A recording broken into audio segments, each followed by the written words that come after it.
Welcome to One Man's Tracks, the secondhand music channel, to a very special remix episode of Maynard May-Hem, where I'm going to go through and rank all of the reworked Puscifer projects from the bottom to the top.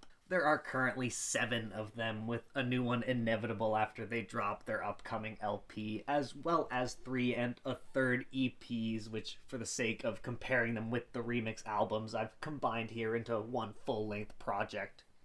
Anyone checking out this video is already familiar with the band, so I can skip my usual preamble, but if for any reason you're not familiar, there's a where to start video you should go to first, as well as a ranking of their main catalog I've listed down in the description below. When it comes to rearranging records, Puscifer embraces the entire spectrum of variants from the norm, and that's a norm they've already established as a theatrical, off-the-wall, artful rockin' experience. These remixes, some of which done entirely by the band and others given to a myriad of guest mixers, run the gambit from slight tonal shifts to entire genre swaps. Having such great source material to work with, both those methodologies seem to work pretty well for me, so I've had a ton of fun delving into this back catalog, especially with the discovery of those few extra bonus cuts slipped in here and there. These are certainly all worthwhile listens for anyone who's a real passionate fan. I've forced myself once again into the awkward corner of choosing a least favorite of the bunch, so I better get right to offending some diehards by placing their November 2022 release, Parole Violator 8th. Conditions of My Parole is already the band's softest and most introspective album, and this version is quite similar to that.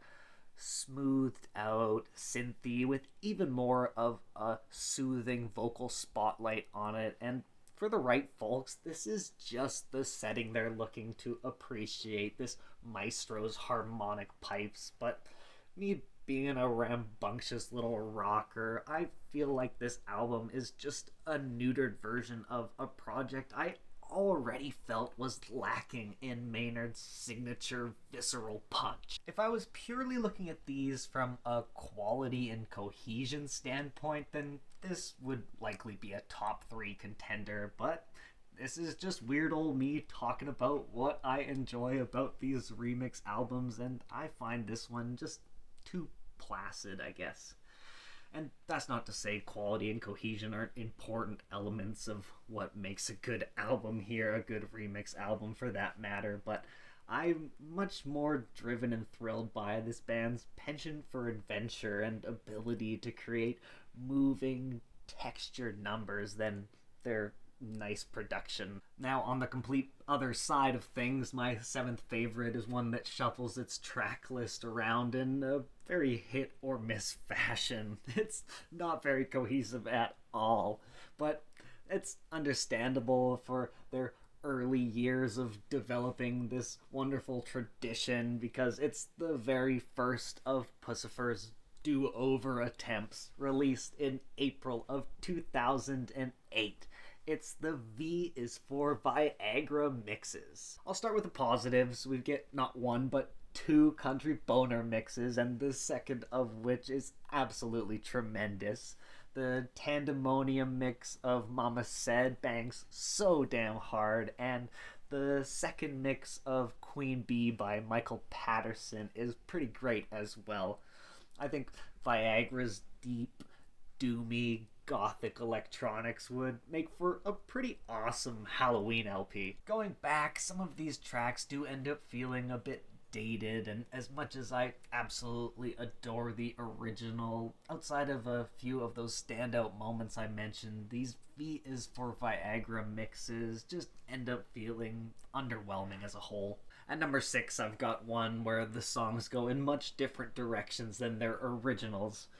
Maybe a bit too far in one man's opinion. Released in November of 2016, it's Money Shot Your Reload, bringing together remixers new and old to create a record that feels like a plodding, ominous electro-industrial soundtrack. Another great spooky season album.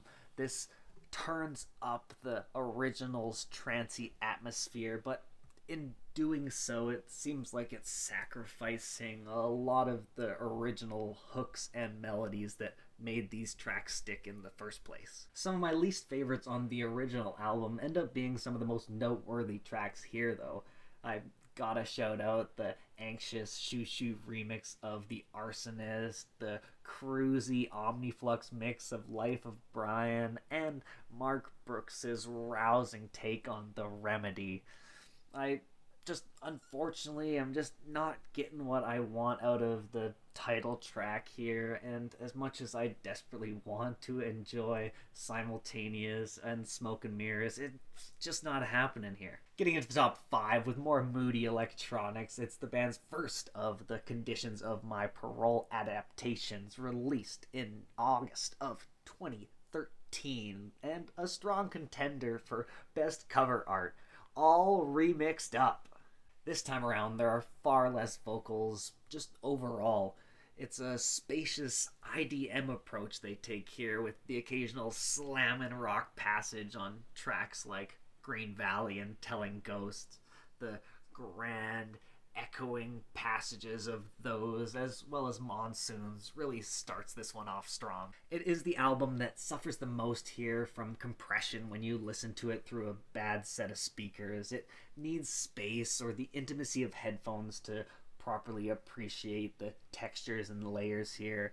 You gotta be locked in to grasp the scale of songs like The Weaver or the spooky Glitchy Horizons, because they do ask for a bit more patience than the usual Puscifer number does. The spirited nature of Man Overboard and the title track shine through, and the back end here settles in nice and softly.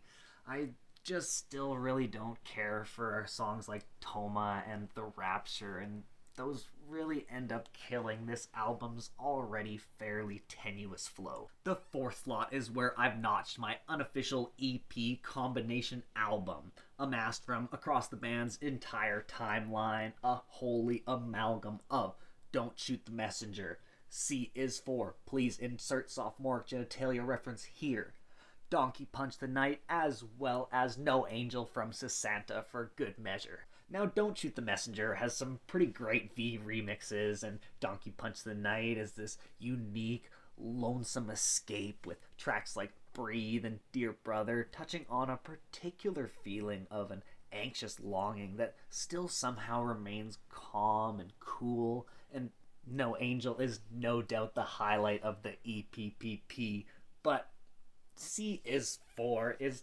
simply this band's sweetest, most serene project yet. The very 13th step vibes of Polar Bear that transitions wonderfully into the Mia Jokovic accompanied The Mission, and then smoking us with the wincing centerpieces Mama Said, Dated, and the anxious Vagina Mind Full, and finally hitting you with the 1-2 punch of the heartfelt, heartbreaking tapeworm rarity potions into the simply beautiful, humbling river. I mean, goddamn. He may not be Freddy, but I figured I ought to mention his fairly admirable and true to the original cover of Bohemian Rhapsody, as well as his bangin' balls to the wall cover. Outside of those two, all of these were fairly exclusive to these works up until fairly recently, but that's me getting ahead of myself. In third, I've given it to an album that is a bit of a mixed bag, but with their coolest collaborators delivering their most stirring and modern ideas.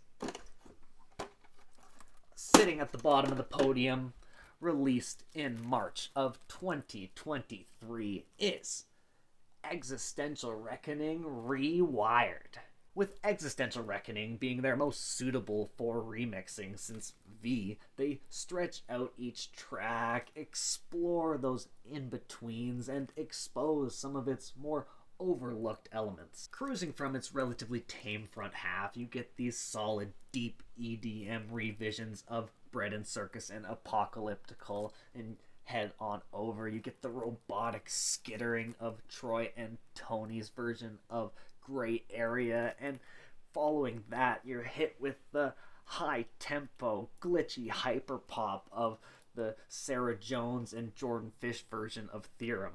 Then flipping on over to the extra big and trippy take of Bullet Train to Iowa by Alessandro Venturella, who sets us up for an incredibly strong and introspective second half. Gotta also shout out Phantogram's version of Postulus and Gunnar Olsen's version of Fake Affront for being in contention to almost usurp their original materials.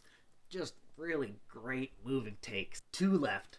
Different versions of the same delicious debut, and really the only two of these entertaining offshoots I find myself regularly revisiting. In this case, my second favorite is their second ever remix record, released in October of 2008. It's Lustmord's D is for Dubby Dub Mixes. Wonderfully weird, this hypnotic album's primo kickback atmosphere, subnautical bass lines, and satisfying reverby reggaeton have me sunk in my seat. At times dubbed beyond the point of recognition, with Maynard's vocals being stretched and lowered to the point of becoming these meditative chants and furthering the mesmerizing nature of the project. Certainly an acquired taste, but for those soldiers marching to the golden rule, this shit grooves so hard.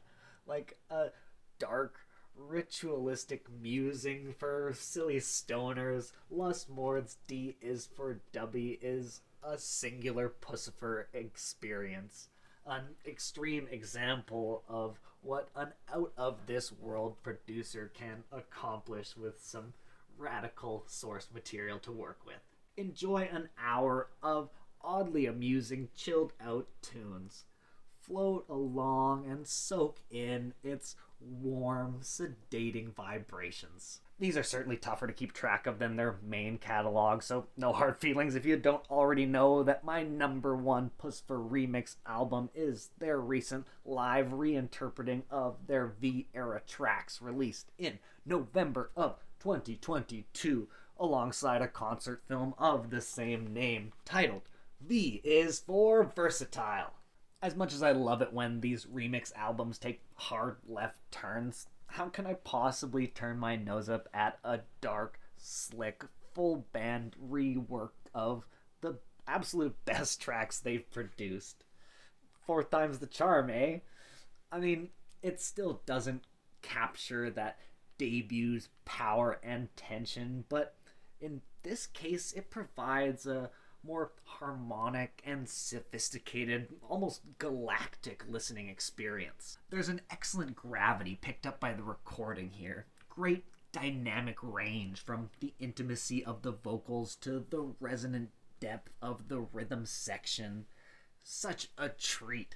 This is the feeling I wish I got from Parole Violator. It's amazing how similar these two projects are and just how varied my appreciation of them is. The inclusion of the delightful EP extras, The Mission, Potions, Breathe, Dear Brother, and The Humbling River give me tremendous hope that I might even get to see these tracks performed live soon.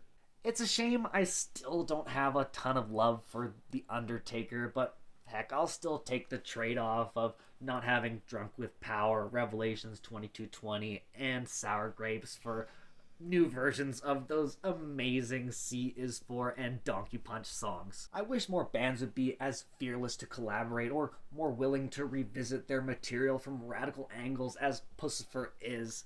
I guess it could definitely be a resources issue, but still, it's so exciting having the knowledge that with a new album that soon thereafter will be receiving a whole new flavor of it is just such an exciting prospect. When it does finally pop out of that Puscifer Entertainment pipeline, I want to know your thoughts on it, where it ranks amidst the rest of these fantastic creations. Do you have a specific remix version of a track that you adore above the rest? Please leave me a comment down below.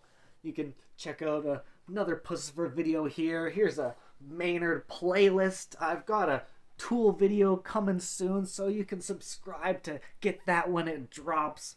Leave me likes. It's lovely. Thank you so much for coming by. Take good care. I'll see you soon on the next one as Maynard May-Hem continues.